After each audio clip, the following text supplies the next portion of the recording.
A very good evening to all brothers and sisters in the Dhamma. Today is Thursday, 1st February 2024. So as usual, we'll be having our Thursday class at Sister Padmasari's house and Brother Dune's house. And we will be following this book straight from the heart, unique Dhamma code by me. We are at unique code number 104. Okay, let us gather as usual, and we shall have the physical puja. Let us now compose our mind, develop the faith, Saddha, Virya, then mindfully we shall commence the puja chanting. Namo 本师释迦牟尼佛，Namo 本师释迦牟尼佛，Namo 本师释迦牟尼佛，Namo 观世音菩萨。南无观世音菩萨，南无观世音菩萨，南无佛菩萨，南无佛菩萨，南无佛菩萨。阿拉汉萨玛萨布多巴嘎瓦，布达巴嘎วันตังอาภิวาเทมิ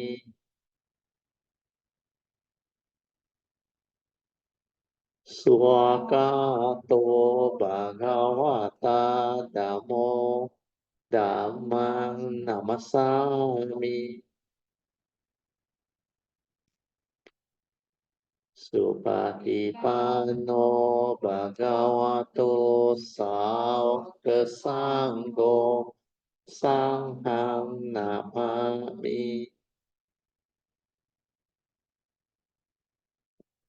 Namo tassa bhagavato arahato samma sambuddhassa. Namo tassa bhagavato arahato samma sambuddhassa. Namo tassa bhagavato arahato sama sambuddhassa. Buddhang saranang gacchami, Dhammang saranang gacchami, Sanghang saranang gacchami, Tutiyapi Buddhang saranang gacchami, Tutiyampi Dhammang saranang gacchami, Tutiyampi Sanghang saranang gacchami, Tatiyampi Buddhang saranang gacchami, Tatiyampi Dhammang saranang gacchami, Tatiyampi Sanghang saranang gacchami. Panatipata Veramani Sikkhapadang Samadhiyami. Adinadana Veramani Sikkhapadang Samadhiyami. Kamesu Miccācara Veramani Sikkhapadang Samadhiyami.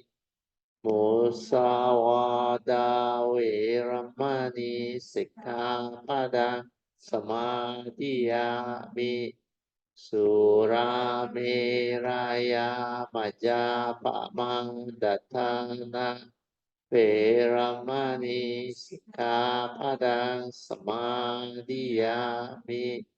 Okay, you can be seated.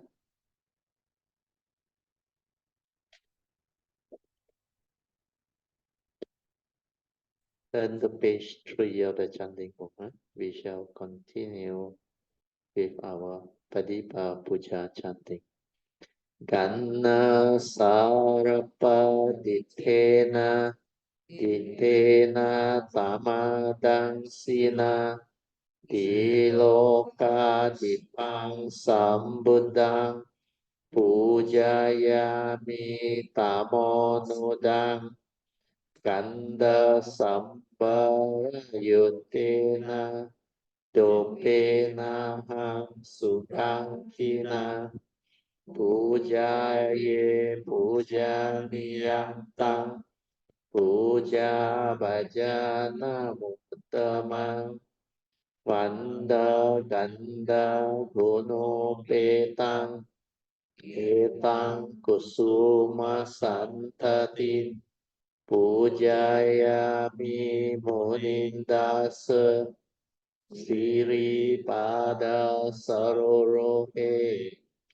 puje mi petang kesum kamena punnena matena cha hotu mokham pupang milayati yatta idang me kayo tatayati vinasabhavang adivase no bante paniyang parikapitang anukampang upadaya patigan atumuttamang adivase no bante pale parikapitang anukampang upadaya patigan atumuttamang adivase no bante bojanang parikapitang anukampang upadaya patigan atumuttamang. Now we shall chant the Puja aspiration based on our understanding of all the significance of all these Puja offerings. Significance of offering of light. May this offering of light to the Buddha brings forth the causes and conditions to illuminate our mind and help the needed arise the needed clarity and understanding to dispel all darkness or ignorance therein. Significance of offering of water. May this offering of pure, clear, cool water lead us to the pure, clear Dhamma that cools and doses off the fires of all defilements within our mind. Significance of offering of incense. May our morality, virtue, and understanding shine forth far and wide, just like the fragrance of this incense, which we are offering to the Blessed One, who is perfect in wisdom and virtue. Significance of offering of fruits. May this offering of fruits remind us of the Dana Parami of generosity and the fruit of all karma, so that we will diligently strive on to peacefulness to attain the path and fruition soonest possible. Significance of offering of flowers. May this constant offering of flowers to the Blessed One strengthen our faith and constantly remind us of the impermanence of this body, so that we will diligently and sincerely strive on to cultivate Sila, Samadhi, and Panya, leading to ultimate liberation, the born-free Nibbana. Making of oral aspiration. By the power of all these merits, bonds of these offerings, may our spiritual faculties of Saddha, Virya, Sati, Samadhi, and Panya be further strengthened until they become balas or powers, sharing and transfer merits to all beings. May these merits be shared and transferred to all beings without exception, especially to those who have the condition and affinity to receive them. Sadhu, sadhu, sadhu. Okay, let us pay respect to Puja.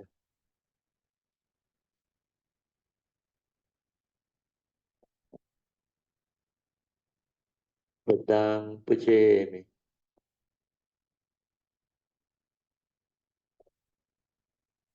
Dhammang Puja.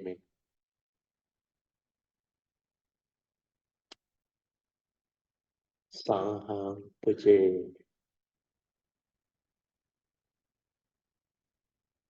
Okay, you can be seated as usual.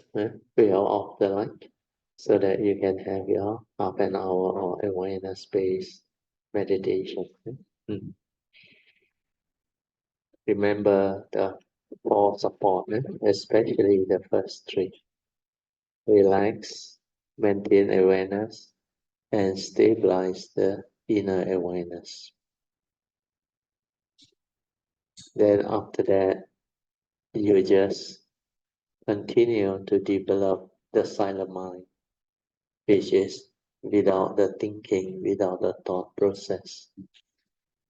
When you relax, make sure your entire body and mind is in a state of relaxation, means at ease, no problem, no issue, nothing disturb you. Wherever you can feel any tension, tightness, or stress within, you just relax into it. And whatever mind state that arises, just relax into it. Then maintaining awareness is very easy when you understand. Don't try to do anything or don't try to know anything. Just aware. The difference between awareness and the perception or the knowing is when you are just aware is before you perceive, before the perception trigger off the understanding of what that thing is. So as a human being, we have our six sense doors, six physical senses. Upon contact of mind and the sense data with the respective sense bases, it will trigger off the respective sense door consciousness. Then, like the Buddha said, in the seeing, it's just a seeing consciousness, like the physics experiment. The light bulb just light up. The lighting up is like your mind become conscious. So for the situation where the eye as an organ is involved, it will trigger off seeing consciousness. But at that moment, because there is no perception, no egoic mind, it's just an awareness that is aware. That's why there is no one to see. That's why we define sati or awareness very clearly. Sati means to be aware before the knowing, before the aggregate of mind arises, before the perception, before the emotion, the thinking, everything. So whatever arises, just aware, finish. No need to go and create the thinking, the proliferation of thought, the continuity of perception activity. If you can do that, then your awareness will arise. So the second support is very important. Whatever arises within the senses, just aware, finish. No need to know, no need to do anything, no need to continue with the activity. So if you can continue to do that, it will behave like a new way of living life. Means instead of heedlessly lost in thought, continuously thinking, you can develop this awareness to decondition your heedless thinking. When you are aware before the knowing, there is no thought involved, no mental state involved. It's just an awareness. And so the second support is equally important. Relax is the first support. If you can relax well, it will make your mind quiet. Because by relaxing, you don't think. And maintaining awareness also, you don't think. You just develop the ability to be aware. Then after that, stabilizing the awareness means continue to be aware. No need to do anything. Then your mind will settle down, become more and more quiet, until finally the sankhara activity, the thought process, all come to a complete stop. When you can realize that that is the beginning of sati, awareness, means if you can be in that state of awareness, you will start to realize you have two minds. One is just the awareness before the thinking. Once the thinking starts, sankhara activity starts, that is your mundane mind, your thinking mind. Whereas before it arises, that is your awareness nature. So this awareness-based meditation is supposed to develop the inner awareness. We are not thinking. So you understand this, then awareness-based meditation becomes relatively much more easier. Then you can do it very well. What you need is just relax into whatever mind state that arises. Relax body and mind. Then maintain awareness. Just aware, aware, aware. Until the whole mind becomes very quiet. So the third support is to stabilize this awareness nature. Once you can stabilize it, then you can develop clearer understanding of what that silent mind is. That silent mind without thought is actually your true mind, your awareness nature within. That is also your meditative mind. That mind can develop wisdom, understanding, allow you to see things as they are, silently observe, without reaction or stirring of the mind. Then it can also enable you to insight into phenomena and awaken to the three universal characteristics of nature. So all these are possible. Okay.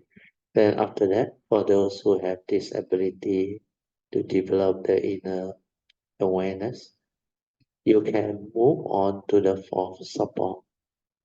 To do the fourth support, which is trust, you need to develop the stability of mindfulness or awareness within first. Then after that, you just stay at the heart area and let it detect whatever that arises. Sometimes it may be any vibration within the heart area, or the most prominent one is our heartbeat, the pulse of life. Yeah. Just stay there. When your awareness is aware of that, that is the mindfulness. Just allow it to move in tandem with the vibration or the heartbeat. Yeah. Then when they are in harmony, means the awareness and the activity become one. That is sati. Then your mind will become transformed. Then initially your awareness will detect the very gross pounding of the heart, like popa, popa, popa. But as you continue to remain aware and allow the awareness to pick it up, means awareness and the activity of mind move as one in harmony or complete synchrony. When that happens, your heartbeat will slow down and become very quiet and very still. Then you will reach a state where not only there is no movement or the heartbeat become like very subtle, like hardly perceivable. but you are not dead. There is still activity, but occurring at a more refined level, which you can only detect when your mind enters sati. So continue to develop it until mind enters sati. Then the mind that is in sati or aware can become very sensitive. It can be aware of many things. So use that to meditate. Allow the awareness nature to develop the movement and activity around the heart area by itself. That if you are patient enough, sooner or later, not long, you will detect the gateway. When you detect the gateway, all of your external yin-yang energy, they will melt inside, soothingly melt inside and become pure energy. The form and mind that goes through this will understand. So with this, I will let you meditate on your own. Okay, I will set the alarm for 30 minutes.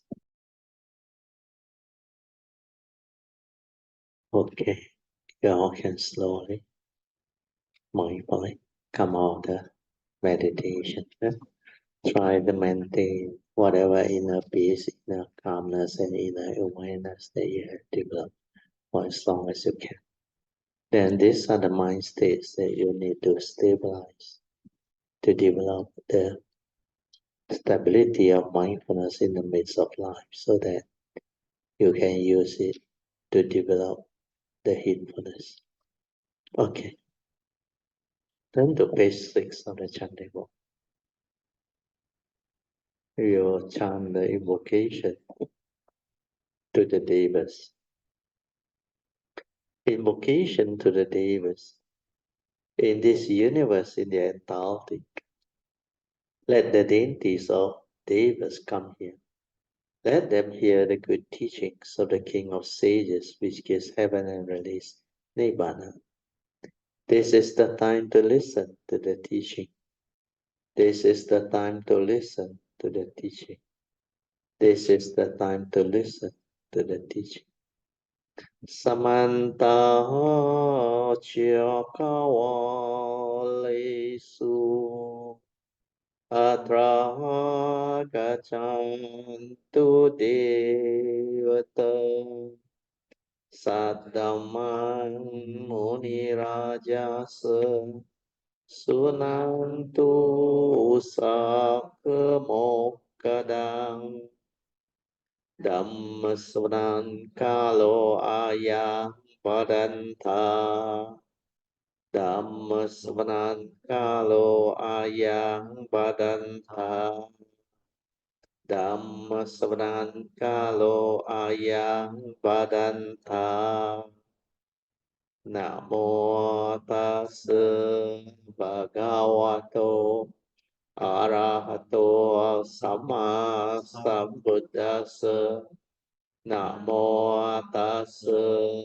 Bhagavato Arahato Sama Sambuddhassa Namo Tassa Bhagavato Arahato Sama Sambuddhassa Iti peso bhagava arahang samma sambuddho Vijja charana sampanno sugato lokavidu Anuttaro Purisa Dhammasarti Satta Deva Manusanang Buddho Bhagavati Swakato Bhagavata Dhammo Santi Piko Akaliko Ehipaseko opanaiko pasyatang veditako vinoditi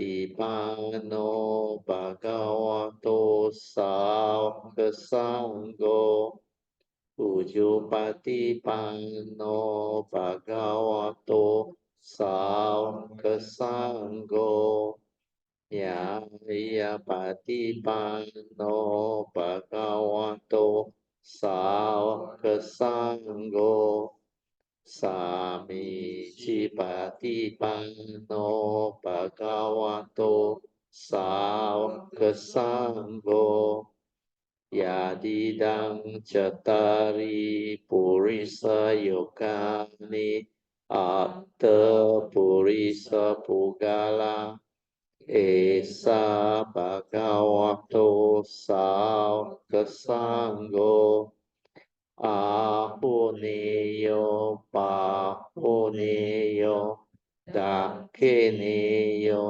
อัญจาลิการเนโยอนุตตรังปุญญเอตาโลกัสสาติสาธุสาธุสาธุ Okay, we all can be seated. Then we'll continue from where we stopped. We are at this unique code 104. We are on page 30.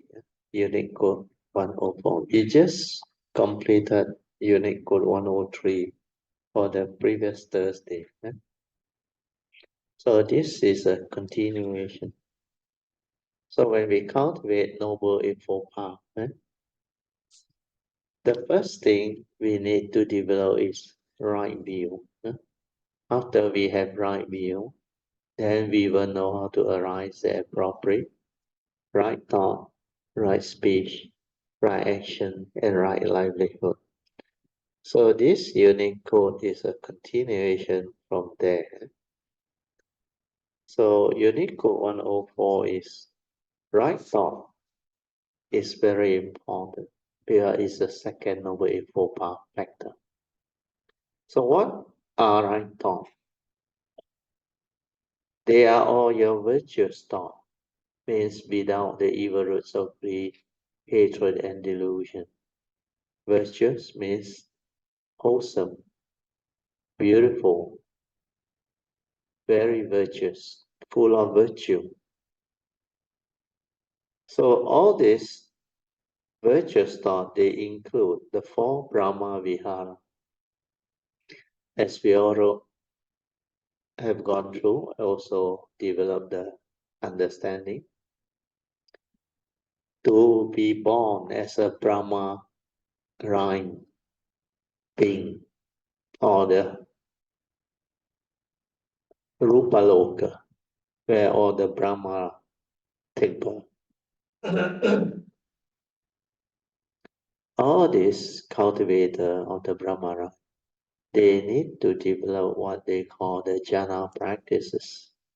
And most of them, while they develop the jhana, they also have these four Brahma Vihara virtues. So these four Brahma Vihara virtues, as we all know, first one is loving kindness, metta. Then the second one is karuna. Karuna is compassion. After loving kindness is compassion. Then they develop the third Brahma Vihara mind state as mudita. Mudita is the mind state of rejoicing. When you can rejoice in whatever wholesomeness that arises, then you have mudita. Then the last one is the mind state of upekkha, or equanimity. The mind becomes equanimous. So these are the four Brahma Vihara mind states. But what is been normally taught in the Theravada tradition sutta is these are the four right thoughts normally taught and accepted But the actual understanding of right thought is different. These four Brahma Vihara are just four of the numerous right thought. That's why I define it differently as all of your virtuous thought that include the four Brahma Vihara mind states and they accompany ennoblers. The word should be ennobler, not ennobler, of precepts. So normally when we cultivate our precepts, we just follow the recommended recitation as given by Sakyamuni Buddha, like we always chant during the pre-puja when we renew all five precepts.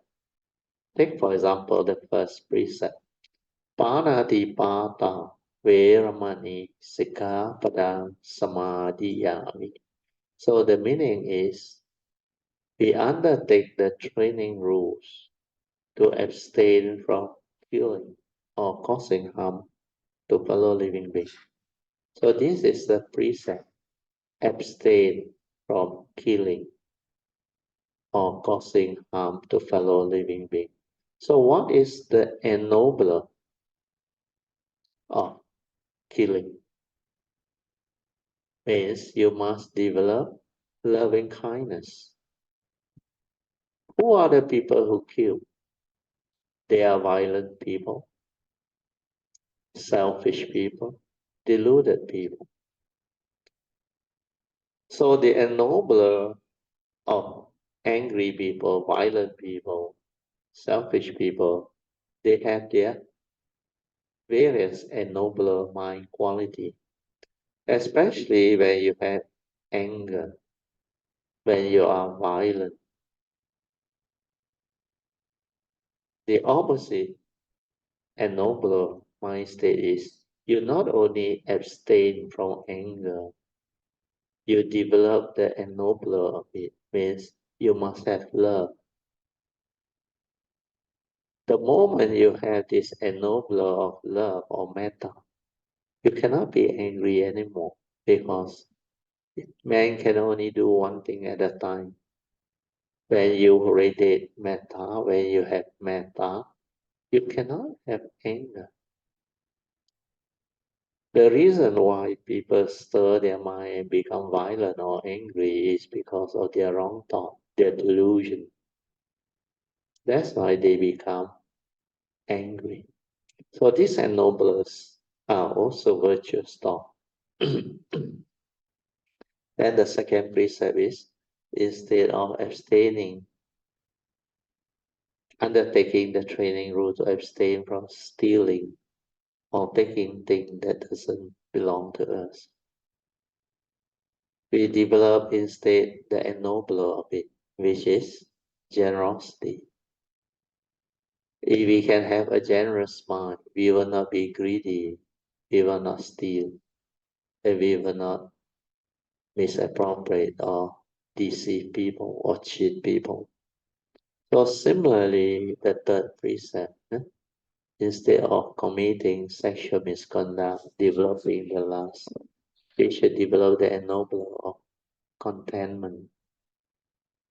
So similarly, the fourth precept, instead of undertaking the training rule to abstain from telling lies, we should develop the ennobler of not only abstain from the four wrong speeches, we should develop the ennobler of right speeches.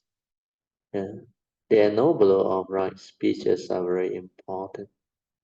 And you must speak gentle, pleasant, and appropriate speeches that can bring about harmony, love, understanding, benefits. So all these are the ennoblers. Then the last precept is, of course, we undertake the training rule to abstain from partaking all the drugs and intoxicants that will cause our consciousness to become affected. Yeah. that will lead to heedlessness, coming downfall. So the ennobler of it is to develop the mindfulness, the heedfulness, to not only become sober, but to be mindful, to be aware, so that we can be in the meditative state of inner peace, inner calmness, and inner awareness. So these are very important understanding. That's why to cultivate the Noble Eightfold Path is not really very straightforward.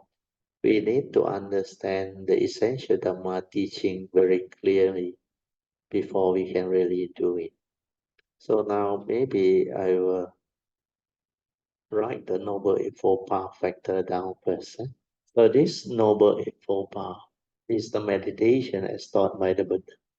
So if you want to become enlightened being, Aryas, or noble ones, you need to cultivate this Noble Eightfold Path, where it will lead to the end of all suffering. So these are the noble qualities of a noble one or enlightened one. They are very noble in all aspects of their life. The first path factor is right view. Some call it right understanding, or in Pali is samadhi. Then once you have this right view, it will bring about right thought. So this one you can put in use. So the third one is right speech, and four, right action. Then five is right living. Some call it livelihood. Then you have the six, the four right effort. Seven is right mindfulness or awareness. Number eight is right samadhi. So these are the eight path factors. So for us to actually go into this cultivation, what the Buddha has taught us is he put the path factor of right view or right understanding with regards to all the nature's law that governs life and existence as the first one. Yeah, this one is the most important path factor. If you don't get it right, the rest will collapse. That's why in my unique code, I want to define this right thought. Right thought are all your virtuous thought without negativity.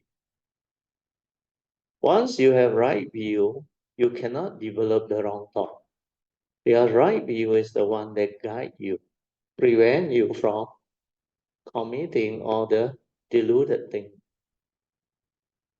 So you need to develop right understanding or right view with regards to the three most important spiritual laws that governs life and existence. The first one is the law of karma. So the law of karma is very clear. We are all born of our karma, heir to our karma, conditioned and supported by our karma. And we are what we are because of our karma. That is the reason why, from that right view,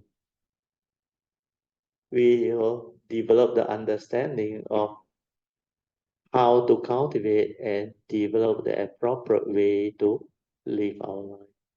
If karma plays such a big role in our life because we are not only born of it, we are heir to it. We inherit everything that our karmic nature has evolved into.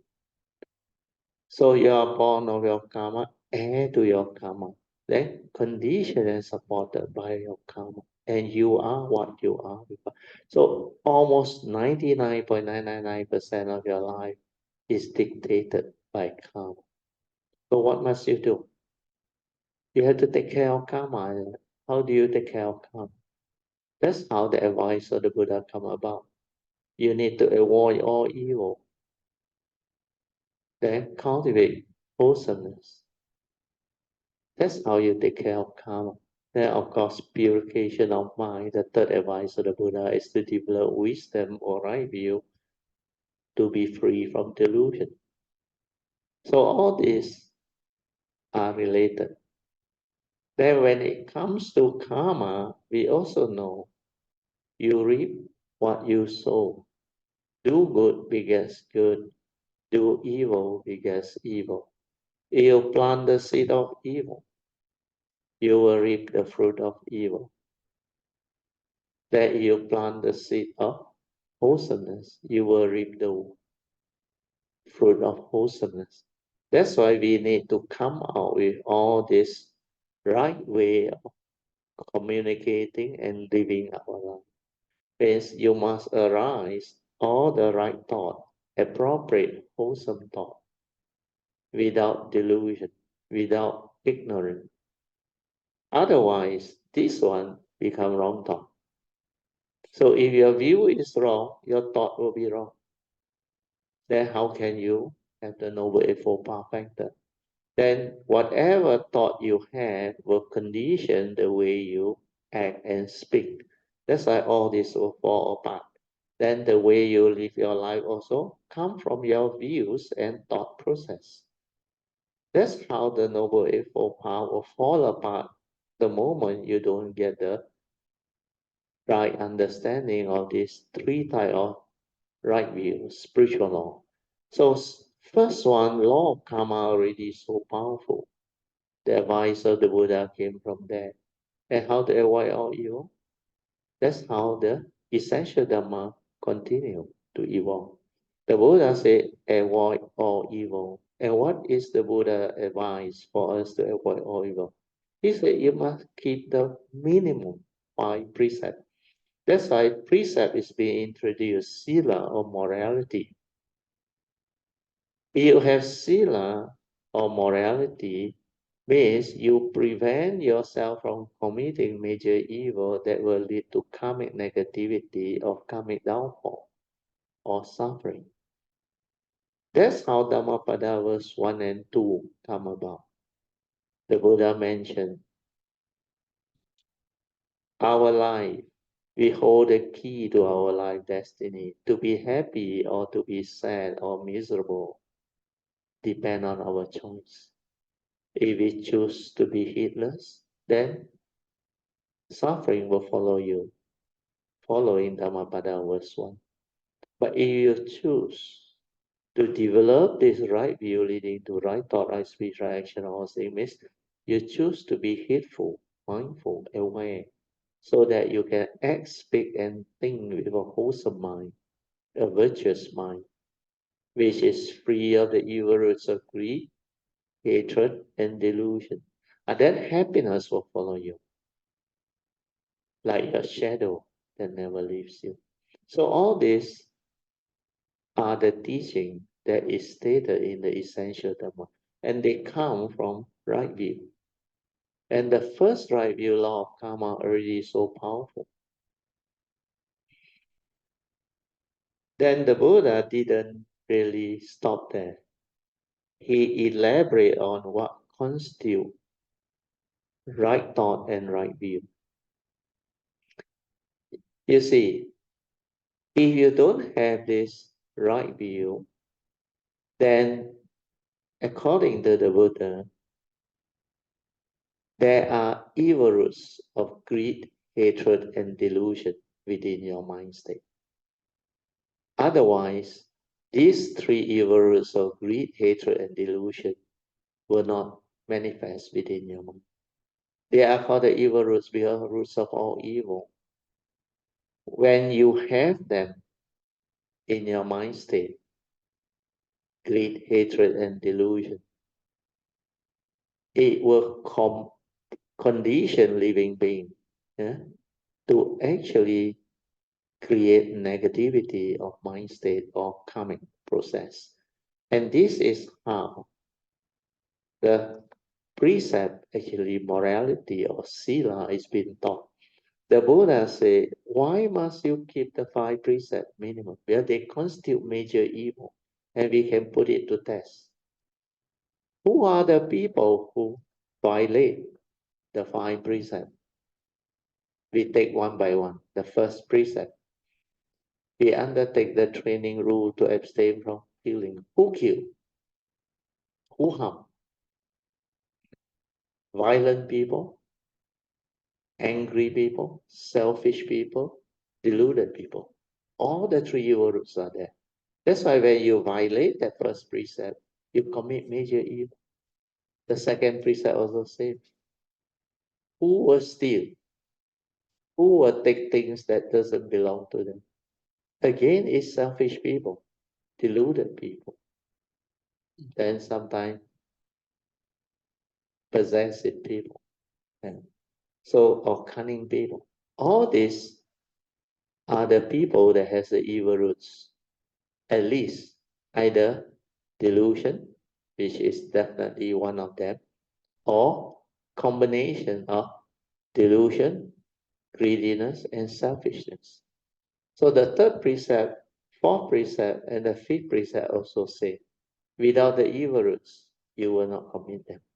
That's why undertaking the training rule to abstain from violating all those precepts is the first cultivation. You need to keep your precept pure. Means you must actually develop the ability to have sense restraint so that you are mindful with the right view and right understanding to abstain from breaking all those. That's why to keep the precept, you need to have mindfulness and you need to understand what constitutes evil. That's why it will combine with the four right effort to purify. So whenever there is this wrong thought that has the evil roots of greed, hatred, and delusion, when it has arisen, the first right effort is to develop the 5 ways to abandon it, to abandon the wrong thought that has arisen. Yeah. After you can do that, then you move on to the second right effort. Second right effort, you need stability of mindfulness to see all this, develop the initial wisdom to understand all this. Then only you can apply the second right effort. The second right effort is the right effort to prevent the arising of the wrong thought. Means without yoniso manasikara, the wisdom and the moment of sense experience or the initial wisdom, you cannot develop it. The second right effort cannot come. Then, of course, the third and fourth right effort is to develop the right thought. The third right effort is to cultivate the right thought, right speech, and right action, or right way of living life that are still not in you.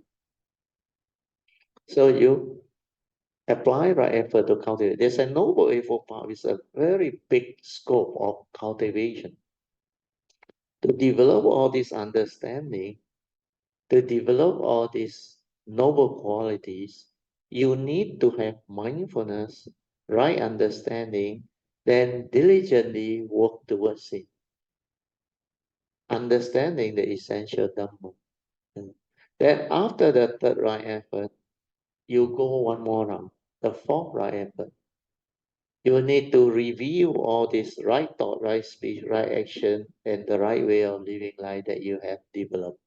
You need to refine upon it, then perfect it, so that it become a part of you. That's the reason why under Code 103, you remember the previous one? Before this, we talk about sense restraint. To become a Sotapan, you must have sense restraint. Means once you already a Sotapan, you cannot break your precept already. So sense restraint under the Avijja Sutta, as what we have gone through the previous Thursday, is step 6 of the Avijja Sutta. So step 1 is on having Kayamitas, Dhamma friend, which all Kamita have. Then the second step is what?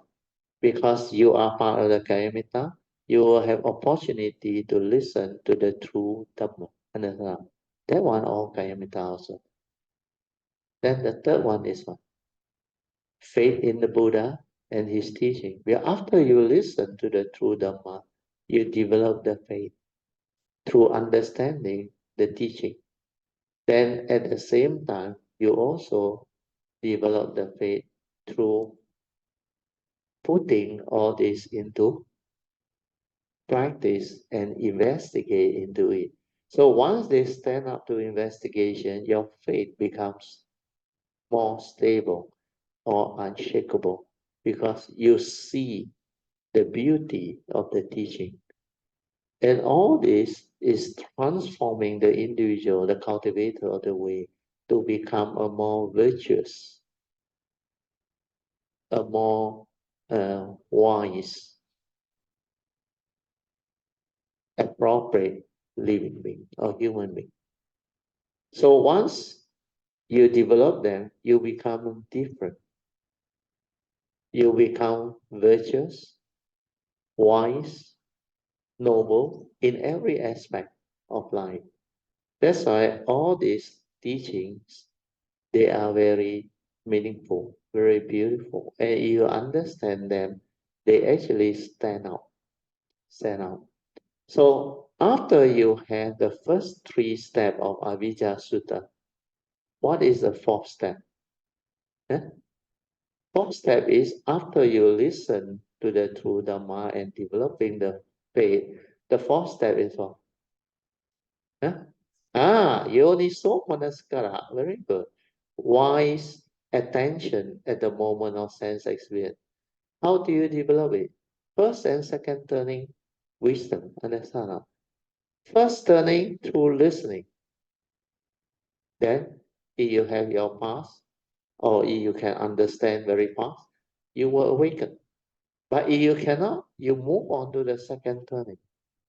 You reflect on it, contemplate on it, and inquire into it, following the guideline given by the Buddha under the second turning teaching, where he gave different emphasis for different noble truth.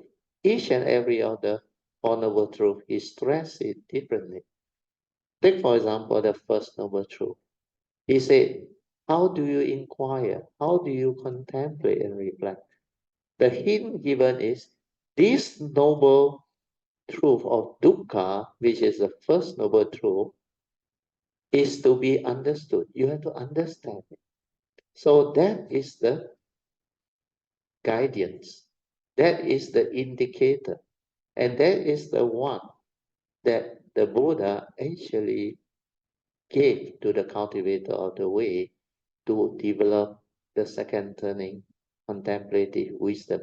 So you need to ask yourself through inquiry, why did the Buddha say this noble truth of dukkha, which is the eighth reality of life and existence, need to be understood? Why must I understand it? From there, the understanding surface. If I don't develop the understanding of it, which means I don't understand life, I can be caught in the midst of suffering, confronting all the eight realities of life and existence. Yet I doesn't know that this is suffering. That is true delusion. Suffering without knowing that you are caught in suffering. You still want to blame, you still want to argue, you still want to do all those foolish and heedless things. Not knowing that this is coming, this is suffering. Then after that, we move on to reflect and contemplate. After we have known the reason why we need to understand this first noble truth reality, we ask ourselves the second inquiry. How can we develop the understanding? Okay? That is how you contemplate and reflect. Then you go through the eight reality. Why did the Buddha say birth, old age, sickness, and death is dukkha? So the birth process, you contemplate, you reflect, you recollect where you have gone through life. Then one by one, as you reflect and contemplate, then the answer will surface. Yeah, birth is suffering, especially for mothers who have given birth before, or even those who have actually helped people go through that phase. You can see all the realities of life and existence that leads to suffering in between. Then, of course, as we grow old, aging is suffering. We will understand. Then, as you develop sickness, disease, injury, and all those things, then you know disease is suffering. So all this is a natural consequence. Then of course death of a loved one, death during crisis, war, riot, or whatever, accident, kidnap, tsunami, earthquake. This can be very tragic. And it clearly reflects how suffering can come about. The death of a breadwinner. So this is how you contemplate, develop all the second turning wisdom. Then when these things stabilize, that's why under the 5 daily contemplation, the Buddha actually taught the 5 daily contemplation that you must contemplate and reflect under the second turning to enable you to overcome the first noble truth realities. So what is the first 3 contemplation? Can recall? This body of ours is of the nature to grow old, get sick, and die, for he has not gone beyond old age, sickness, and death. So these first 3 contemplations match with the first 4 realities, except birth is not stated there. But when you contemplate, you will also know birth is suffering. Because whatever that is born will die, understand? Will have to experience or confront old age, sickness, and death. So obviously birth is suffering. Then the next 3 is about our physical body. Where this body of ours is of the nature to grow old, get sick, and die means what? It follows nature's law, understand now? It's not a permanent, unchanging entity. It's not you, understand now? So this one goes the way of nature. So when this one grows old, gets sick, and die or become injured, don't lament, don't panic, because this is not you. This one is dependent, originating, condition arising, causal phenomenon. The physical body is made up of the 4 elements. No knowing. How can it be you?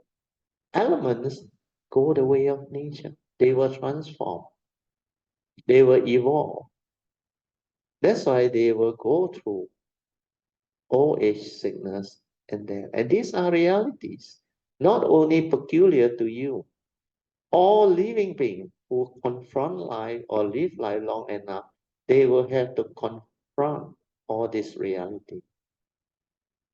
And when you have the right view to accept them for what they are, where this is not you, then you are not deluded. Means you don't worry about this body or physical body of you're getting old, getting sick and die, or having injury or where this one is just a vehicle and a tool like I used to share with you for you to come to this existential world through the karmic process, the karmic nature that condition it up.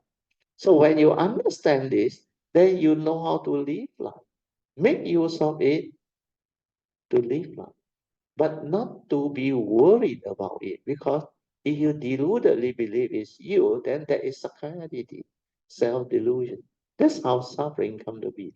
And the final summary of the first noble truth, in short, it is due to your sakkayaditthi that condition you to grasp at this 5 area of form and mind that I call dukkha. And then you realize the 2 aspects of the 5 aggregate, how it conditions suffering from here, the 5 aggregate, how it conditions suffering. So all these are in the teaching. Where we can develop the understanding, we free our mind. Then the 4th contemplation is a continuation about separation, the reality of separation, how it conditions suffering. Then the 5th contemplation is to remind you about the law of karma. We are born of our karma, heir to our karma, conditioned and supported by our karma. And we are what we are because. So when this right view is contemplated daily and you wake up to this understanding, then you will diligently with the faith cultivate this noble eightfold path to bring about liberation of mind, enlightenment in the here and the now. And this is how the whole thing actually come about. So the initial wisdom is step 4. Understand? When you have step 4 means that wisdom at the moment of sense experience, which is the Dhamma understanding, they will surface. Like when you see something at the moment of sense experience, or hear something, smell something, taste something, tactile feel or think of something. Then straight away the Dhamma, appropriate Dhamma understanding will prompt you. Thing is just the way it is. Sankara anicang, sankara dukkha, Dhamma anatta. Yeah. Then tatata, suchness. Yeah. Then all the various right view, right understanding. So all this will fall into place. Then when you have them, there will be more and more moment of sense restraint. Because at the moment of seeing, hearing, smell, taste, tactile, or thought consciousness, the moment that things surface, this Dhamma arise, it will prevent you from stirring your mind, reacting to sense experience like before. It will prevent you from being heedless, getting yourself entangled with delusion. So that yoniso manasikara actually bring about the wisdom to transform you. At the moment of sense experience, that yoniso manasikara will prevent your mind from reacting to sense experience or stirring.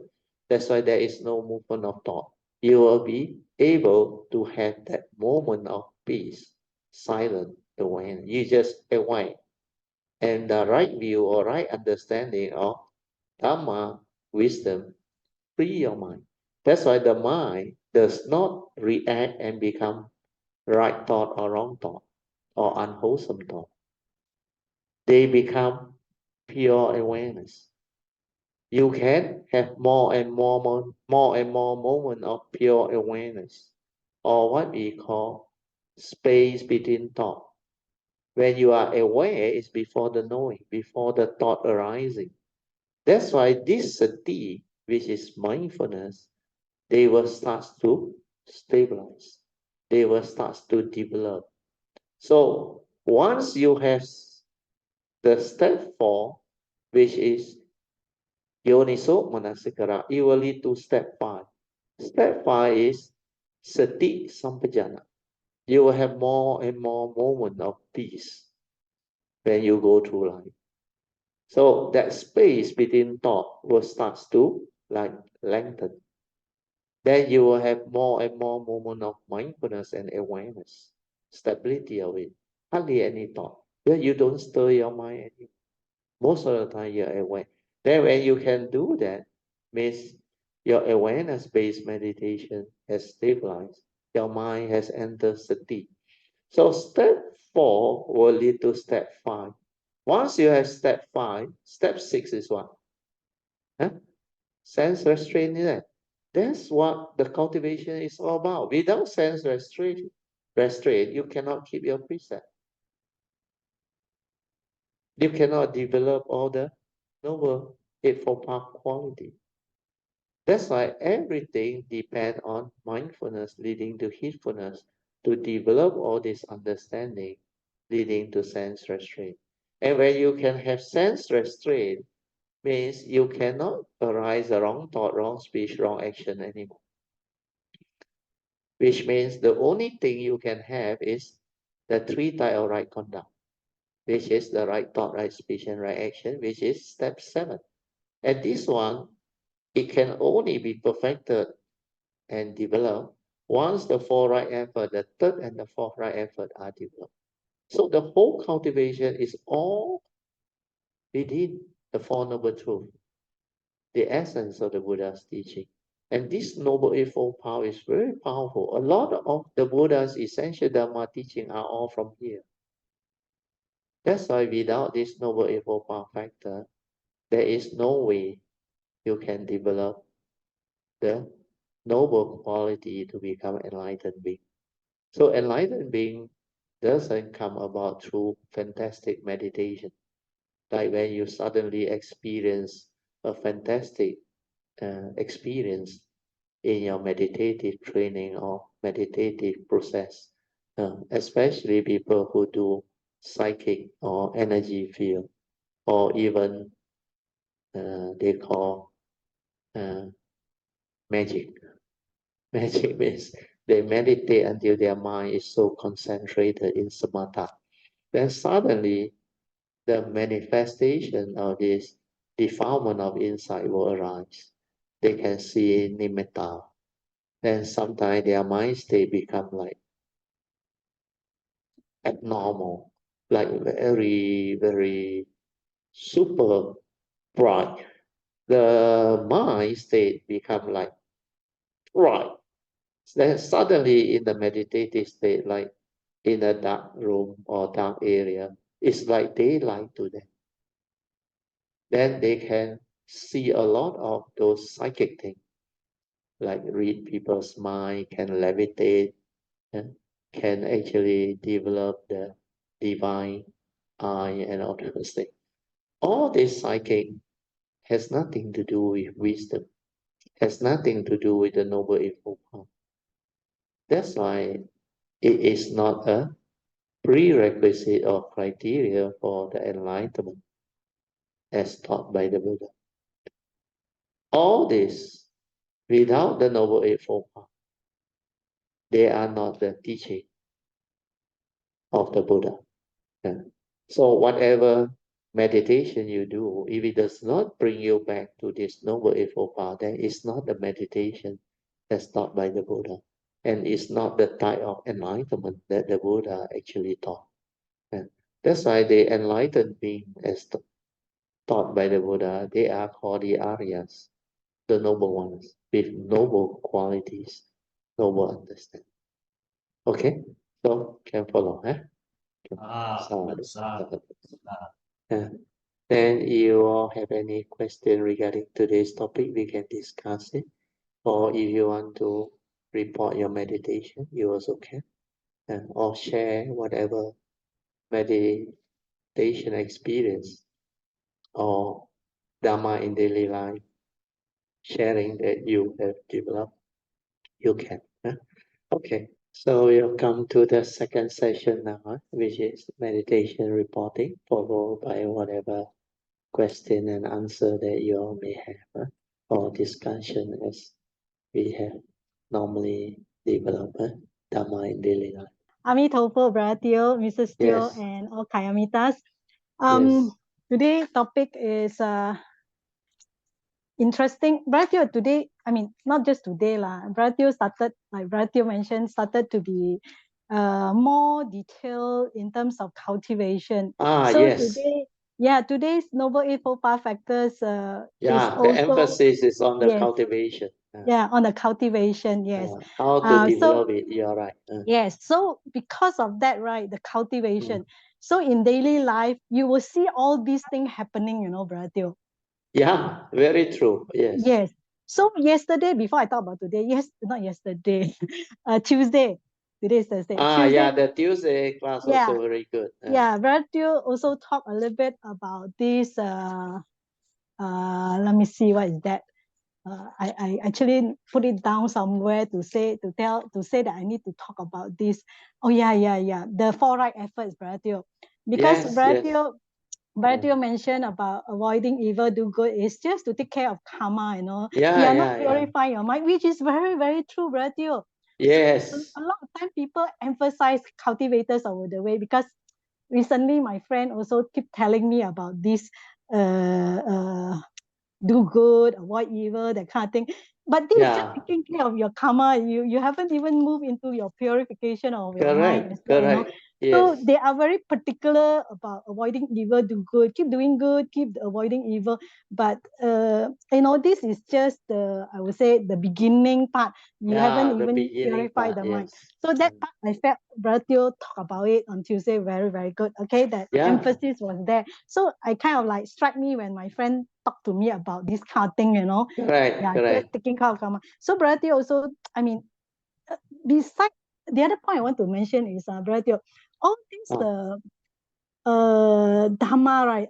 so-called Buddha's teaching essence of the Buddha, essence of the Buddha's teaching or the and their essential essential Dharma. Dharma. Okay, brother, by itself, it's not by itself. Everything is all connected one, no? You Yeah, do this, all interconnected yes, and yes. It linked. cannot be like just by itself, Yeah, when it's not separate teaching on its yes, own. They are all yeah, connected. yes.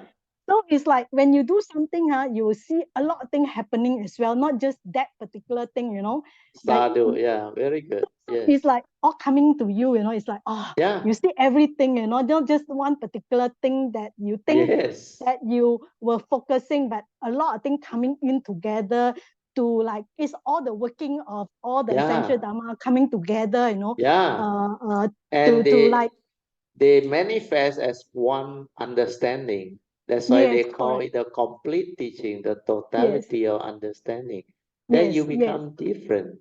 yes, Then you yes, realize every essential Dhamma as taught by the Buddha, they all originated from the right view. Then from there is spin-off. And right view is the first of the Noble Eightfold Path factor. It's part of the Four Noble Truths. Uh, and this is how the whole teaching can become very different when you cultivate it correctly and properly. Well, when you cultivate it correctly, it's like the whole teaching stand out on no. Then they link everything for you or no. Then it's like you see the whole big picture no. So wise the Buddha. He can develop such understanding to explain to us all of life now. That's why I always summarize his Four Noble Truths as the secret of life.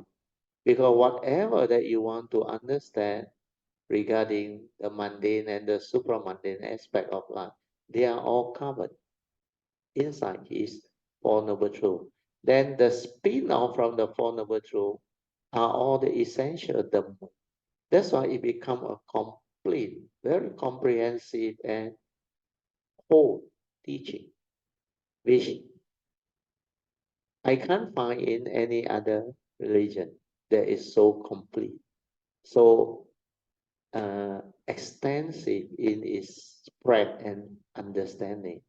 It's not limited to just one small area of existence or life or aspect of living or existence. So all this, as you cultivate, you develop a lot of confidence, saddha, joy, understanding. Then you realize it's related to life. It's a living Dhamma.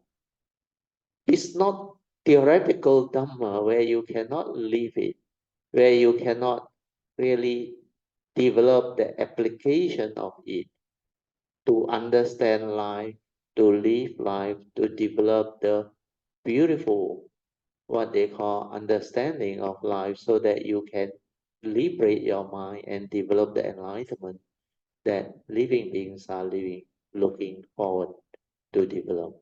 Because enlightenment is not to become like special being in that sense. Enlightenment is just for you to develop the wisdom to wake up, to liberate your mind from being caught in delusion, so that your life become wonderful, beautiful, meaningful, amazingly meaningful, because you are no longer deluded and you won't suffer anymore. And that is the meaning of enlightenment that is useful to the Buddha. Because when you can free your mind from all suffering, then there is a reason to come in it.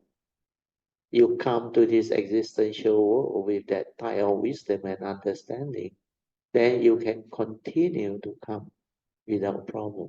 That's why the Bodhisattva who have all those understanding, they can continue to come.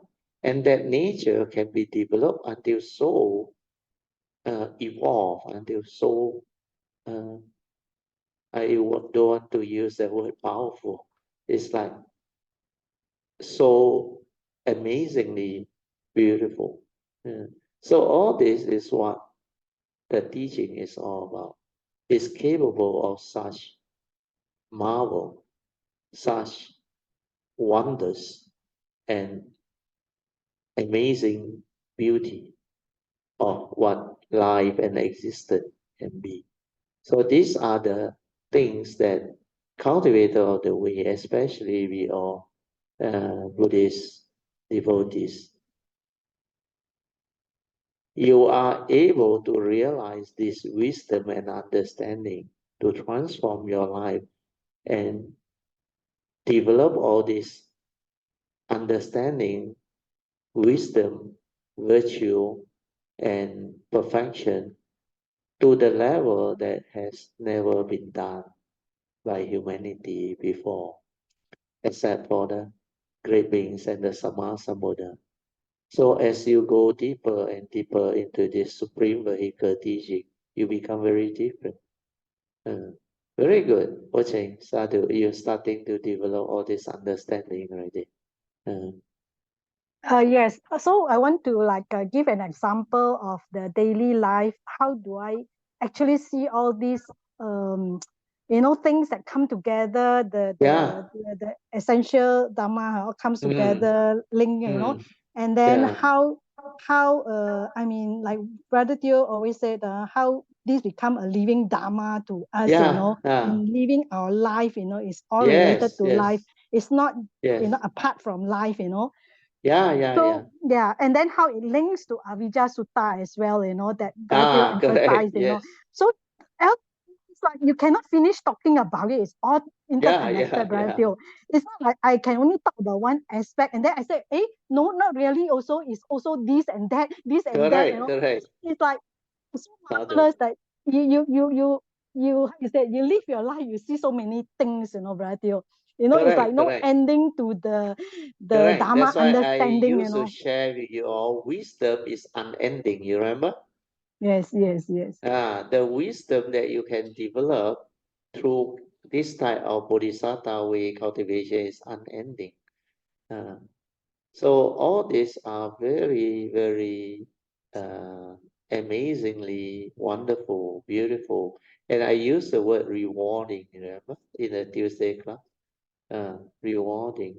That's why this way is very rewarding, full of if you want to talk about reward, it really reward you in a very, very major way. Not only all this understanding now, including the ability to appreciate life and live life now. It's no more life is suffering. No more.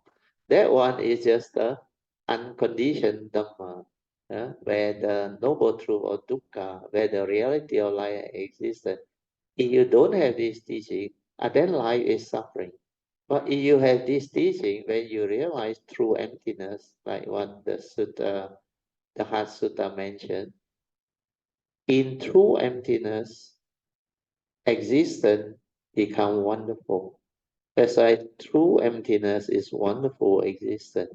Or in the Mahayana Mandarin version is 真空妙有.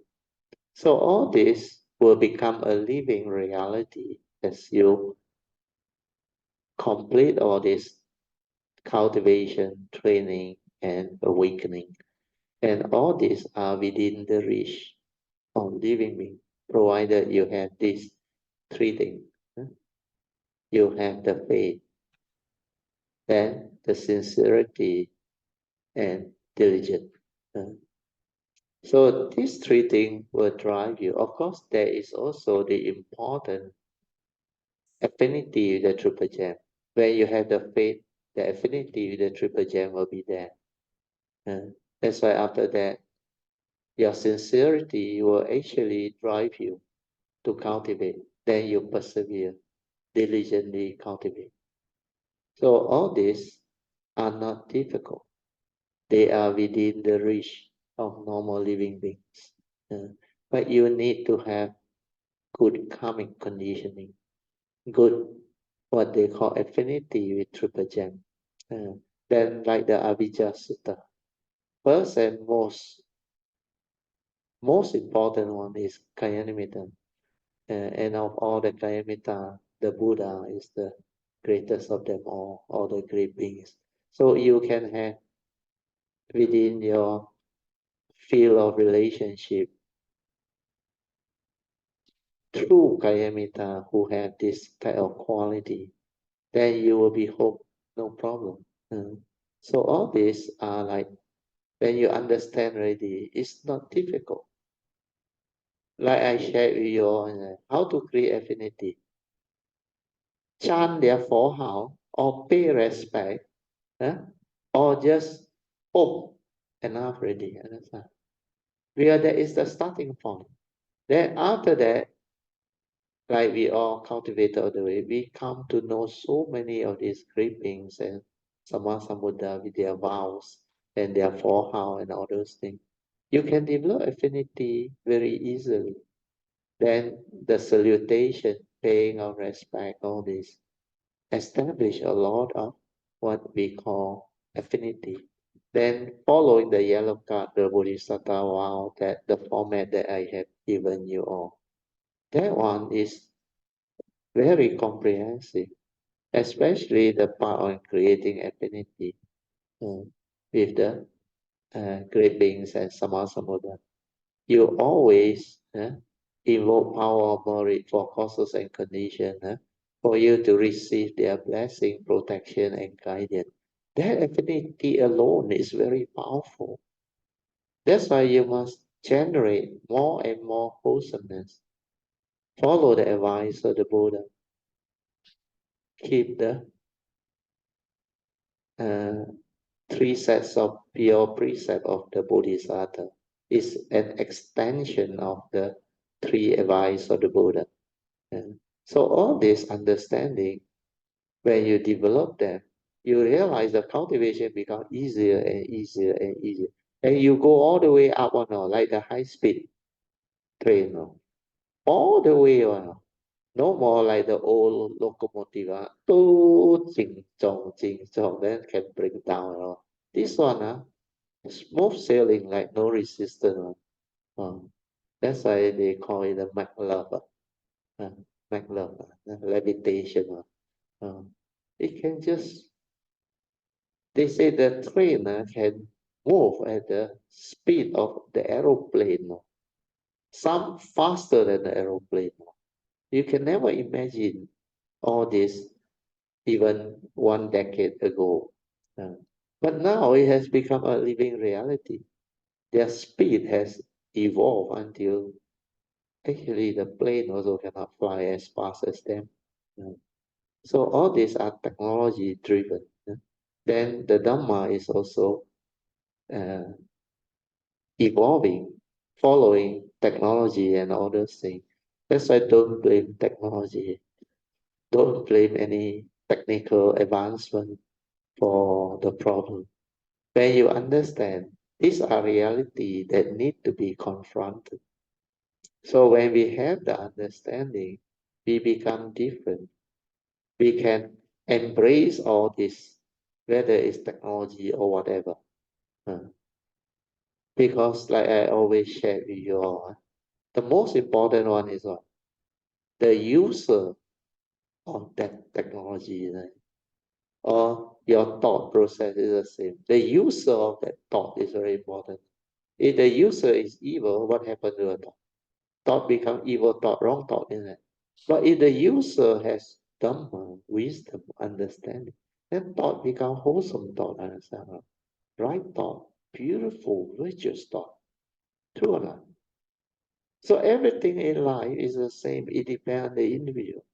If the individual has developed the understanding, then everything they touch, no more problem, become wholesome. If you yourself don't have the understanding that anything you touch also become evil or negative. Okay, Poh Cheng? Very good. Sadhu. Yeah, Sadhu, Bratio, very nicely said. Okay, coming back to this Dharma in daily life that I want to share, that I see a lot more Yes. than what appear on the surface, Bratio. So for benefits of listeners that is cultivating, Yes. especially serious cultivator, that begins to do Parijja Sutta. So just now Brother Teo was talking about step 4, wise attention at the moment of sense Yeah. experience. So I was saying that in my daily life, right? So actually it happened today. I was doing housekeeping, Brother Teo. Chinese New Year is coming, so there's a lot of things to do. So one of the things is I need to change. It's time to change, not just because it's Chinese New Year, but because of Chinese New Year also, a lot of things need to be done. So the mind is very busy thinking, like having plans, have to be very efficient, Brother Teo, to say it this way. I have to do 1, 2 things. I mean, I have a few items to do in the morning, and a few items to do in the afternoon, and a few items to do for dinner as well. So the thinking is like, I must have it, arrange it in order, so that I can do it within the time given, Correct. So it's not to say that it's rushed, but very efficiently planned in that sense. Yeah, So you will know how to do it because there yes, is a systematic way to actually do things. That's yes, why when you have the clarity of mind, the Dhamma, you become very efficient on. You're not only systematic, you are not rigid one, but you become very efficient on. Then you do things very fast on. correct. So I do have a system and a plan, but like Brother Teo said, if the plan didn't go the way you want, right? Never mind one, because Yes, you are not correct. rigid on. Correct. That the not You rigid will comes know how in. to accord and flow and adjust. That's why Yes, you correct. follow causes and conditions. So a Correct. lot of thing in nature, if it's meant to be, you will know because the causes and conditions keep on repeating itself to let you know that this one is meant to be. Then if it's not meant to be, there are also other causes and conditions that will come and interrupt one, like show it to you that the sign is you shouldn't go ahead with it. That's why when I take Kayamita for spiritual trip, I do make adjustment when the causes and conditions within nature manifest. Then I will know if it's meant to be or not meant to be. And then I will make the decision following what I observe within nature. That's why all this need understanding, wisdom. You will go through all these phases for you because you have the understanding already, except it may not have stabilized to the level where it can enable you to actually to develop it very well. Because for me, since 1989 until now, it's almost 35 years already. That's why inside there transform and become so different. Then the exposure that my nature went through, inherit from the past, together with what I went through this last 35 years after 1989, has developed that stability of understanding. That's why I can live that life with that type of understanding and create those movements is because of what actually arise. So all this for you, I think you only last few years, 2018 onward, I think. Oh no, 2020 onward. You joined me in 2017, I remember. Then you actually diligently with the urgency only transform and move after the MCO, before the MCO complete. The first year of MCO, I remember 2020. Oh, then you develop the cultivation, you progress very fast.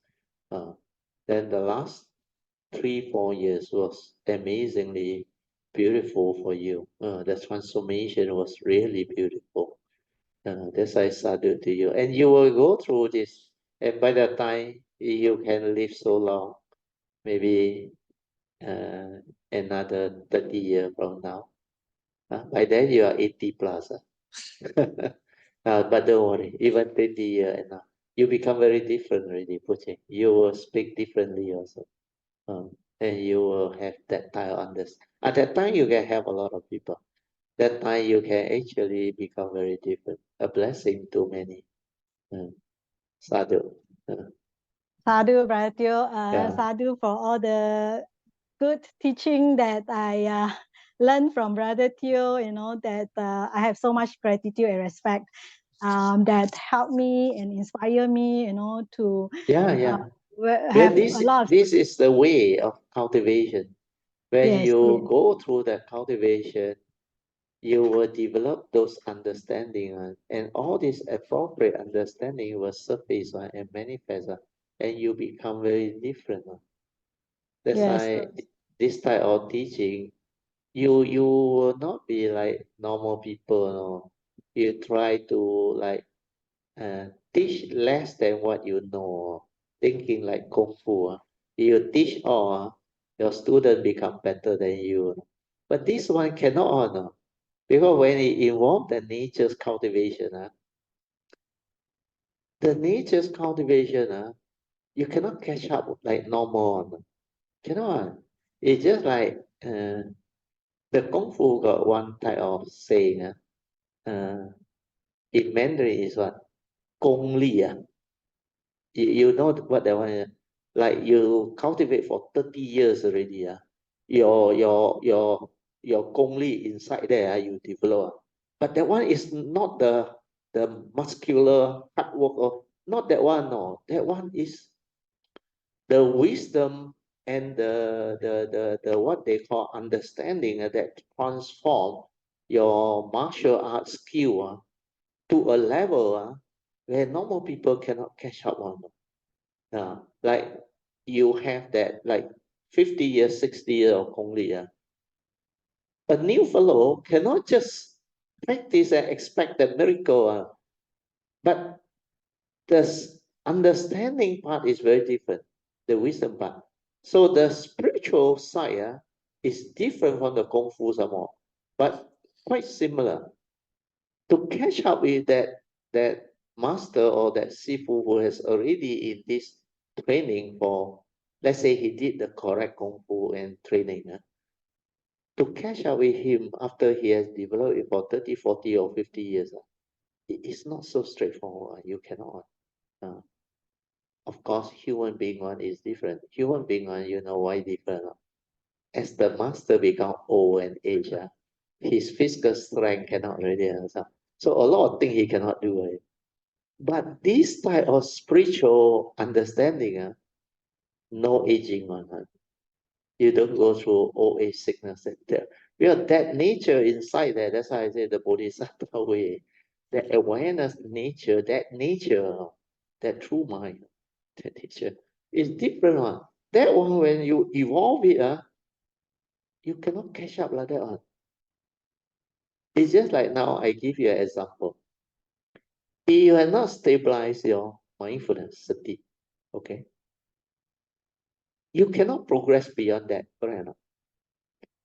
But even if you have stabilized your mindfulness, okay, which means compared to the sainthood way, you are way ahead, understand?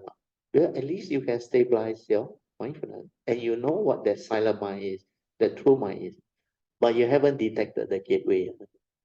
Means you haven't gone into that nature, no. You haven't started the nature's cultivation. But those who do the sainthood way, most of them don't even know what sati is, no.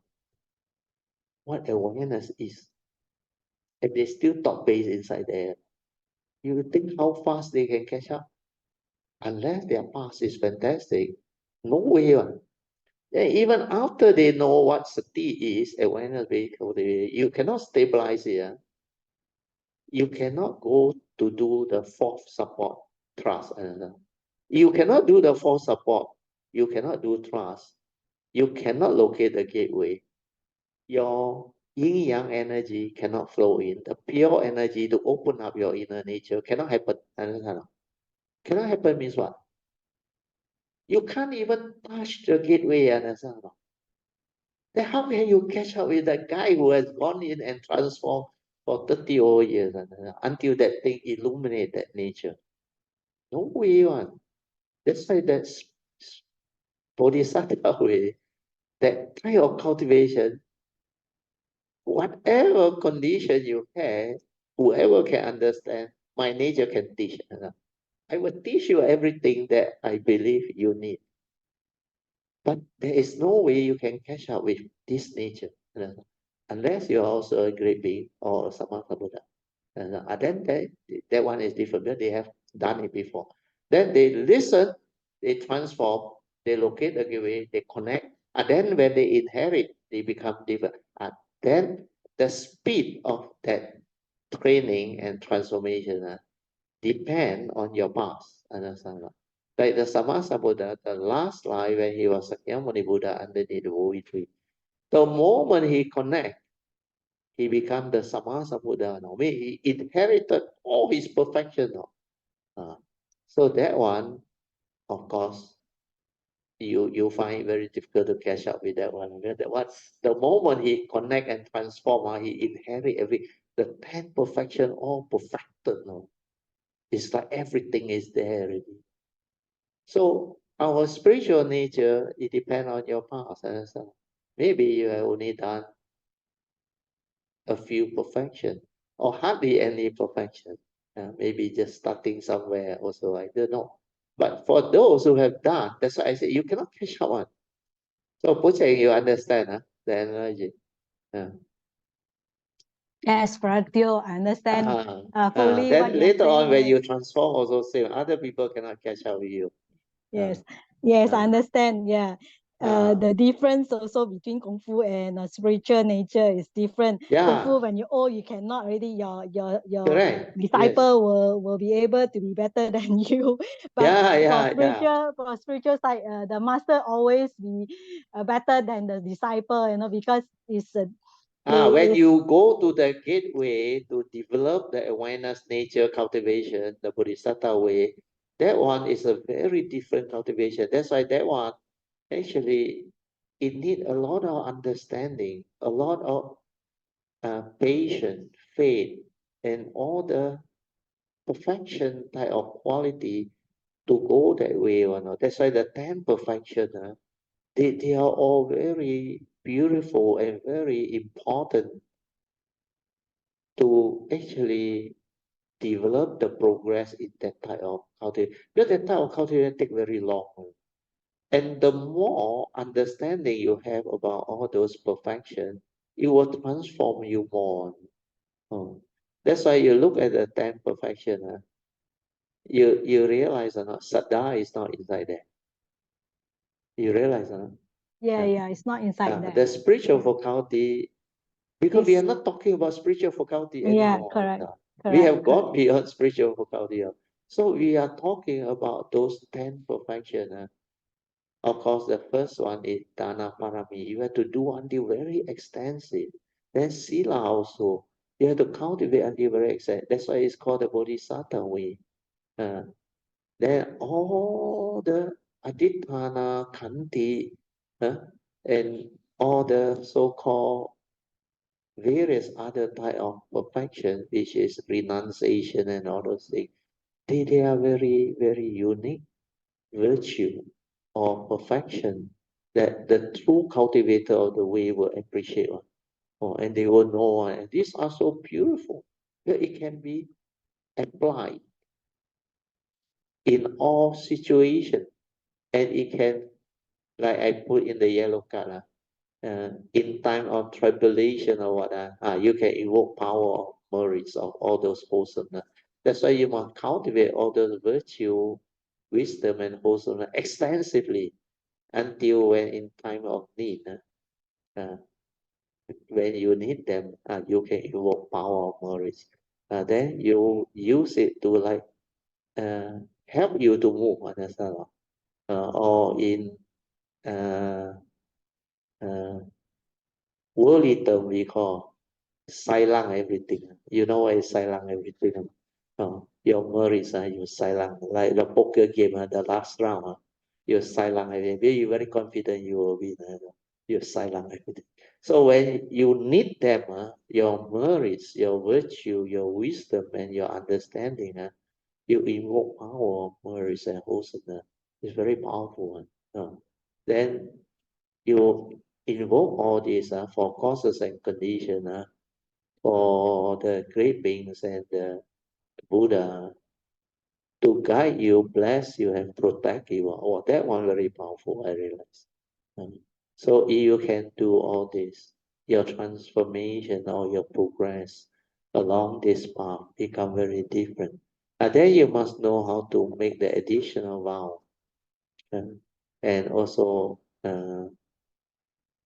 additional vow, and the other one is what? There are two.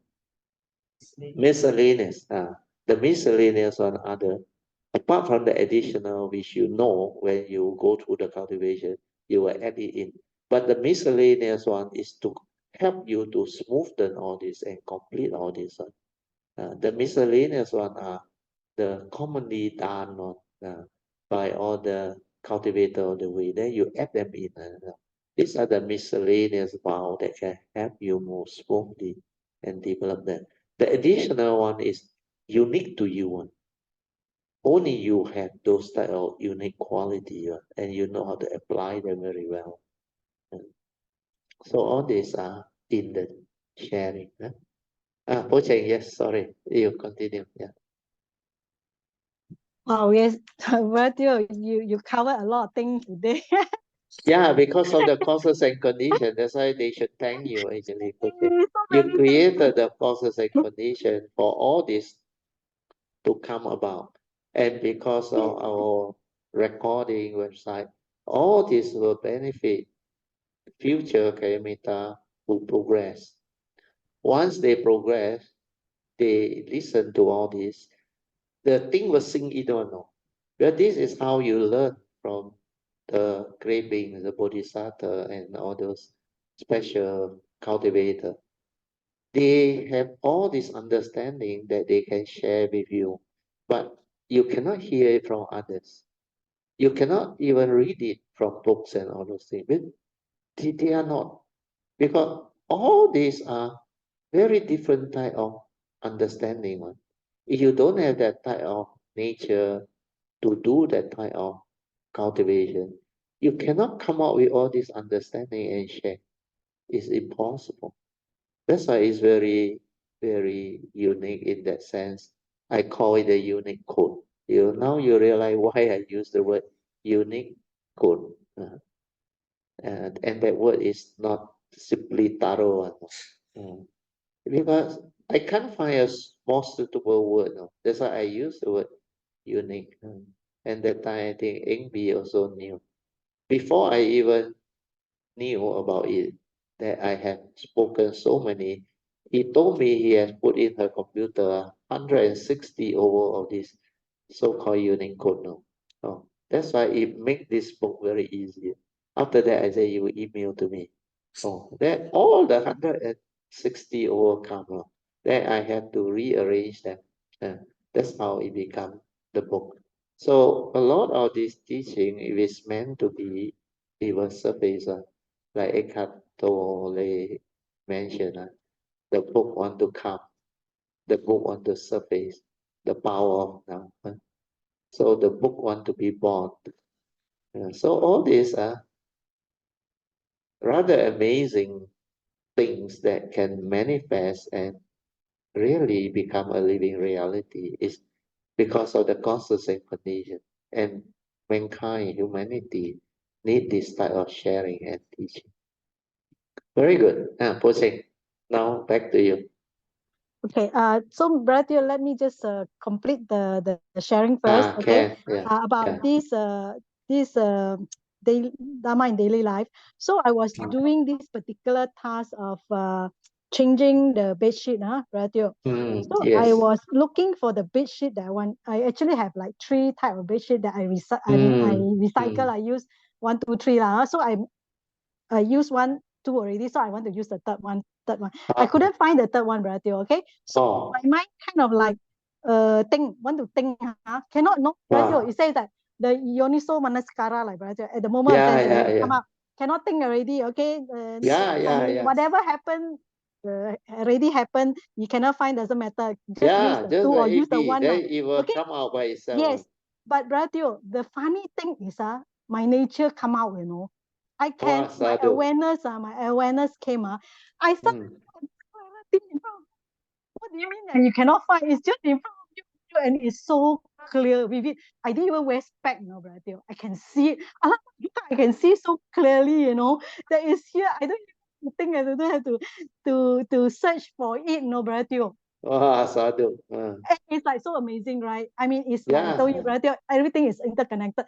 It is not just like thing happen by itself. It's like not linear. It's how you call that? It is a web, brother Teo. It just not like the Dharma come one at a time. It's yeah, like yeah, yeah. yeah, it's like how do I explain it? Like it's all interconnected like a web. So Yeah, you yeah, you yeah. have Yoniso Manasikara that prompt you, and then you have this awareness that surface that show it to you, in clarity. The where is the location of the thing, brother Teo, in front of your Yeah. eye, like your eye suddenly got this vision. Oh, it's here, like that, Ah, brother Teo. sadhu. Yeah, yeah. It Isn't will that manifest amazing? on. Yeah, it will manifest. It's very amazing, isn't it, brother Teo? So Yes, that's what I yes, want to yes. share. So the Dharma not just like one, it is everything, it's like coming together in a whole picture Yeah, to you, to show it to you, it, it is not true. like I mean, so difficult to explain, but it's like that, right? It's not Yeah, yeah, yeah. one at a That's time, why the but Buddha called it suchness. yes, Is the way it's supposed to be. Thing is yes. just the way it is. Suchness. Ta ta ta. So it's so beautiful and amazing, and sometimes I Yeah, even want to coin it as powerful. This awareness yeah, yeah, energy is yeah. so powerful. Brother Teo. I like to use Sadhu. it. Is I mean, I'm not the Buddha's level, inconceivable for Buddha's level. For us, it's still like amazing and Yeah, powerful. because The for word, you to go through that is actually an indication of how Dhamma can manifest when you develop the wisdom and the understanding. And all yes, this will continue to manifest as you continue with the cultivation and the stability of it. You keep on transforming, like I mentioned last time, the evolution of it, the transformation and the movement within that nature. A lot of things keep on happening. That's why there are so much of the understanding that I have, but I cannot share. There is no condition for it to manifest yet. But whenever the condition arise and manifest, then this nature can actually recollect. Yeah, I need condition to recall. Because 35 years, no, you think can remember everything. And the memory, like you would say, doesn't work anymore. It's non-grasping. The aggregate is pure aggregate, non-grasping. It cannot hold on anything. Even this moment I speak is not in the memory already. Then it's like gone. No? But when there's condition, straight away it come out. It's like the computer, random access. But you must have that like search engine or what for it to search, understand? Then you must prompt the search engine with some word, understand? That one is just like uh, you arise a condition for the computer to go and retrieve. So the cultivator of the way is also the same. The aggregates, their mind, supramande mind, their mande mind collapse already. It's non-grasping one. It cannot hold you. It's not like memory already. But when there is condition, you mention something, it can actually develop the understanding back one, and it will retrieve one from whatever understanding that it had. Well, yoniso manasikara cannot disappear from that being that has gone through the awakening one. So that understanding is somewhere there one, but it's not stored in memory. Nothing to do with memory.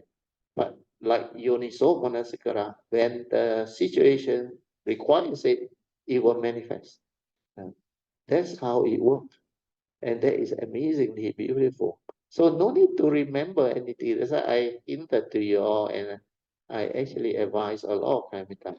I said Dhamma, when you develop the true understanding, is not a knowledge. Remember, don't try to remember. Because they're trying to remember is the thought, understand? And the thought believe that if you remember, you have that wisdom. Not like that one. It doesn't work like that one. The wisdom, if you have awakened to it, is in that nature one. But connected to the form and mind. That's why this five aggregate, when it perceives something through the senses, the wisdom will surface one to protect you and let you understand one. And how to act and how to understand things. Oh, it will just come out like that. That's why it's not a knowledge. You don't have to recollect what did Brother Teo say, what did the Buddha say. But that one all memory already. Understand? But this one that understand one, even Po Cheng nowadays also can do that. Straight away it come out on. And no need to retrieve from memory or what. No such thing. One. That's why my nature knew acting according to memory is not acting at all. You cannot depend on memory. Your memory is knowledge, conditioning, belief system, views, opinion, and all those things. And all of thought is inside there. Understand? And the wisdom part has nothing to do with knowledge, nothing to do with memory. Oh, sorry, project. You wrap it up. Yeah.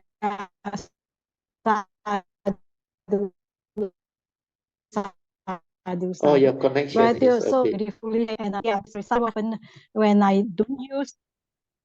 Sorry, can you hear now? Yes. Matthew, can you hear now? Can. Just now break off. Now Can you can. hear? Yeah, Okay. yeah, can. Yeah, can. Now can. Oh, okay. Yeah, sometimes now can. Okay. Okay. So what I was saying is now can. Can. Sadhu to Matthew for for saying it so beautifully, you know, that the Dharma is not knowledge, it's not from memory, you know, and it's only Yes. through wisdom that can actually liberate and free us, you know, Yes, and yes. end our suffering, our affliction, you know, in living our life, you know, Yeah. in a meaningful spiritual way, Brother Teo. Okay. Sadhu. Yeah. So today we talk about this, and Brother, there's so many things to cover, so I won't summarize it. But what I wanted to say, one last thing is about this Bodhisattva, faith in the Bodhisattva, faith in the Buddha, the Triple Gem, and the Bodhisattva way, you know, that we are doing that cultivation. So Brother was telling me just now, was sharing, not telling me, but sharing about this Four Hao, right? Four Hao. To develop the affinity with great beings. So Yes. remember, Brother, I was telling Brother that I got a friend that had cancer, right? And she is a Buddhist, but don't really do anything in the cultivation. But because lately I was able to connect with her again. So she was telling me at home she got a Kuan Yin, you know, but she doesn't pray to it, Brother. She doesn't pay respect. She doesn't do anything. Only the father do that. The father do the whatever praying and chanting, Brother. So I do not know. So I said, why don't you do that? You know, that I just teach her a simple way. So because the father is doing, because the father is doing the prayers, so she has faith in the father, is it that the father is doing, so I also can do lah, you know, no harm doing lah. So I said I teach her how to do. Then she tell me, my father don't do all these things, but I can try doing it lah, you know, that kind of thing. Just say the Four Hao, you know, to the Kuan Yin, you know. Namo Kuan Yin Pusa, you know, Namo Kuan Yin Pusa, Namo Kuan Yin Pusa, because it will help her to create the affinity first. Definitely. Yes. So she doesn't have anything, so no affinity. I say better build affinity first. Don't do anything else. Don't teach her anything else. Just teach her the affinity. So I only teach her the creating the affinity with Kuan Yin. That's it. Do this first. So I want her to keep doing it until she's one day telling me, wow, you know, that she has so much faith, you know. Wait for that moment to happen first. It can happen. So that, it can happen. Yeah. Yeah. I think it can happen because that she needs it, Brother. She needs it. Okay. Yeah, definitely. Yes. So that's what I want to say, because Brother talking about touch about creating for infinity. So I said I will share these two with all Kayamitas and Brother. Good. Thank you, Sadhu, Brother. Thank you for all Let us your rejoice. teaching. Sadhu. Sadhu. Sadhu. Okay, thank you. Then let us share merit and transfer merit. Then we end the whole section. Akasata cha Bhumata Devanaga Mahintika Punyantang Anumoditva Sirang Rakantu Loka Sasana Etawata Chamehi Sampadan Punya Sampadan Sabe Deva Anumodantu Sapasampati Siddhya Idang me nyatinang hotu Sukita hontu nyatayo Idang me nyatinang hotu Sukita hontu nyatayo Idang me nyatinang hotu Sukita hontu nyatayo Devo asatu kalena Sasa sampati hetu cha Pito bhavatu loko cha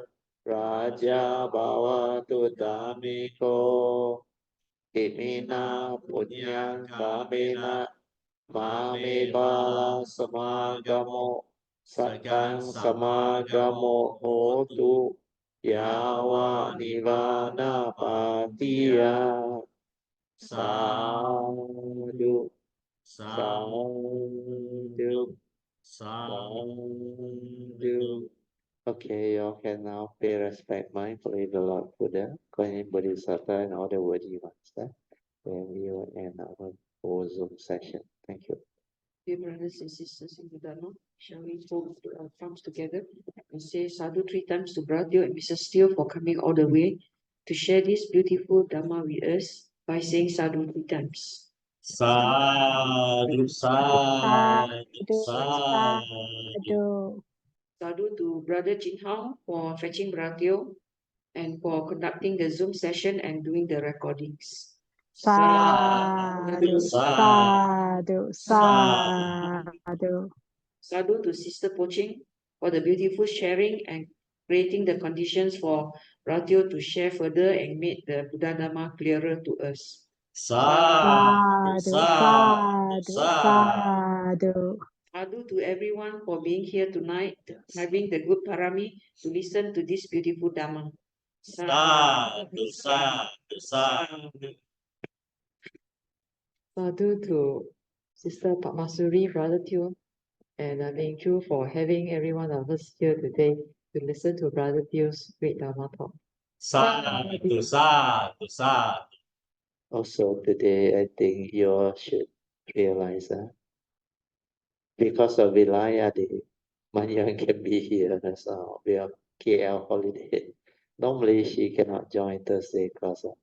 And today she developed a lot of wholesome. She took me and my wife for dinner. Belajar also. Sadhu, Sadhu, sadhu, Eh? sadhu. Got to attend the Thursday. No wonder I hear Sister Manyan's Ah. voice, Bratio. And this time, first time physical class in Pamasuri and Brother Timon place. Listening to this type of sharing. Well, most of the time she on Zoom. But today, first time physical class. So she full of joy. That's why Sadhu, Parami like that, sadhu. suddenly it manifest. I didn't plan for it. I also don't know until Jin Hao told me, hey, Manyan coming. At first he on fasting, Jin Hao, he said no dinner. Then today I created the condition. Traffic jam, Jin Hao cannot come. He said, never mind, brother, go with Manyan first. So we went there. Then he said, by the time he come, we should finish. So the timing, everything for the good. Then you also, for Pamasuri, I think you want to benefit Minjun. So sadhu to Manyan and Minjun. Your mother really think of you. Sadhu, sadhu. You know why or not? This Thursday class, we supposed to cancel. We have a holiday. But your mother say, after that, you go back. We cancel class until almost May, I think. Then he said, for your sake, he requested the Thursday class. So let us rejoice. Sadhu, sadhu, Sadhu, sadhu. sadhu. Okay, thank you. I think maybe after that the dinner, the chokao. Alright.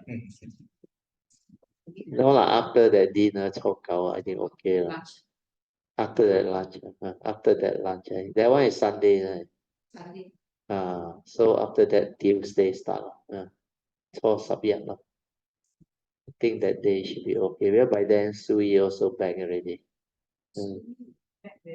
Very early, 初二、初三. Then we all can have our New Year's. For your information, those who are listening, before this Chinese New Year classes, all will be cancelled already until 初九 or 初十 lah. The next class will be, I think, 十一 lah.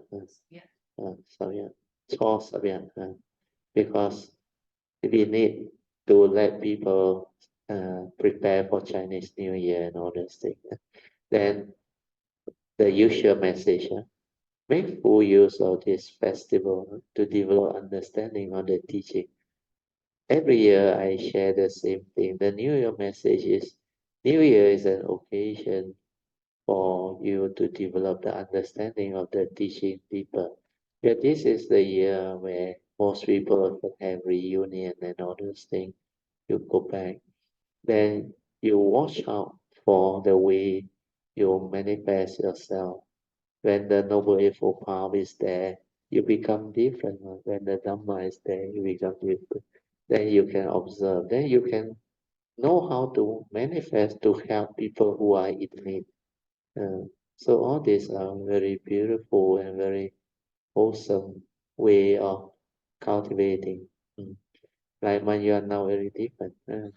He can take care of the parent, then appreciate how the cousin look after the mother, have a stroke, live until 99 years old. Just now in the car she shared, which was very beautiful. And that son was the youngest son. Take care of her for 20 years, together with the wife and the 3 children. This type of piety not easy to come by. So only Kayamita, who has the understanding, can do that. Last time I also have a Kayamita, not your batch, first batch, Sister Jusim. I remember she government servant teacher. Her mother also bedridden for many years, but not as long as your cousin, 20 years. That one many years. Then because the mother came to my class before, the last time Vipassana Center there, they invite me. She every time come and listen. Then she like to listen. And because of that got condition, I went to actually help them create the condition for house dana. They invited me and all the Kamita. Then we recited chant. And the mother liked to listen to my Dhamma. So she played the recording, the tape and all those things. And the mother was beautiful. Although bedridden, she told me she need to employ people to look after her. He got another sister from UK also, very helpful. Then she really take care, and she was full of joy. That's why so far I saw all the Kayamita who have the courses and conditions, they really take care. Even Pamasuri Brantiu, I remember Brantiu's father at the time. Oh, not easy at all. Also 90 something. All 90 something. The cousin side one also until 99. And now the parent are 85 already. And one year alone now with the sister, the brother. Oh, sadhu. Thumbs up. Okay. Yeah. So we end. That's why I got conditioned. Things will happen. It's never planned and never arranged, but it will just manifest.